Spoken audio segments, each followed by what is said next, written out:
অনেক দিন পরে একদিন দুই বন্ধুর দেখা হলো।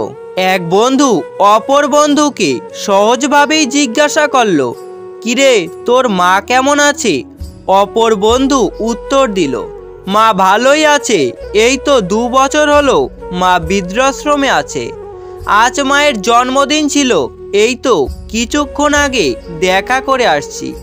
আচ্ছা, তোর মা কি এখনো তোর সঙ্গেই থাকে? প্রথম বন্ধু খুব সহজ সরল একটি উত্তর দিল, আমি এখনো এত বড় হইনি যে মাকে নিজের কাছে রাখতে পারবো। আমি তো জন্মের পর থেকেই মায়ের কাছেই রয়েছি। জীবনে যতই ভালো কাজ করো একদিন সবাই ভুলে যাবে। ছোট্ট একটা মন্দ কাজ করো, রেকর্ড হয়ে যাবে। দরকার হলে একা থাকুন, তবুও দুধ কলা দিয়ে কাল সাপ পোষা বন্ধ করুন। দুনিয়াতে প্রিয়জন বলতে কেউ নেই, যা কিছু আছে সব প্রয়োজন। যখন প্রয়োজন ফুরিয়ে যায় তখন প্রিয় মানুষগুলোও রং বদলায়। 5টি অভ্যাস নিজের থেকে একদম ঝেড়ে ফেলুন। নাম্বার 1, অন্যের দয়া কামনা করা। নাম্বার 2, পরিবর্তন ভয় করা।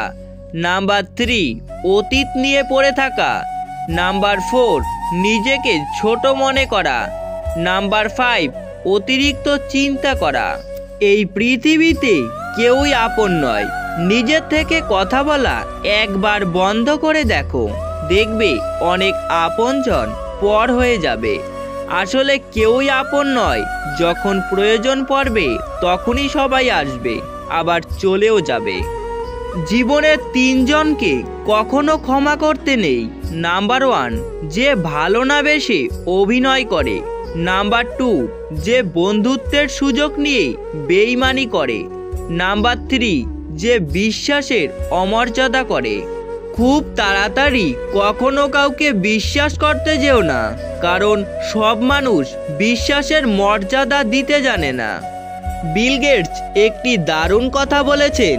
তিনি বলেছেন, যদি ক্ষণিকের সুখ চাও তাহলে গান শুনে নাও, যদি একদিনের সুখ চাও তাহলে পিকনিকে চলে যাও, যদি 1 সপ্তাহের সুখ চাও তাহলে ভ্রমণে বেরিয়ে পড়ো, যদি 2 মাসের সুখ চাও তাহলে বিয়ে করে ফেলো, যদি বেশি দিনের সুখ চাও তাহলে টাকা উপার্জন করো, যদি সারা জীবনের সুখ চাও তাহলে আপন কাজকে মন দিয়ে ভালোবাসো।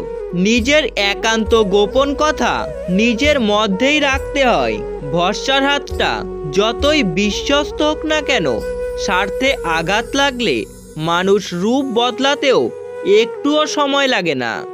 তো বন্ধুরা, আজকে এই পর্যন্ত। আর পরবর্তী ভিডিও পাওয়ার জন্য চ্যানেলটি সাবস্ক্রাইব করে পাশের বেল আইকনটি প্রেস করো। ধন্যবাদ।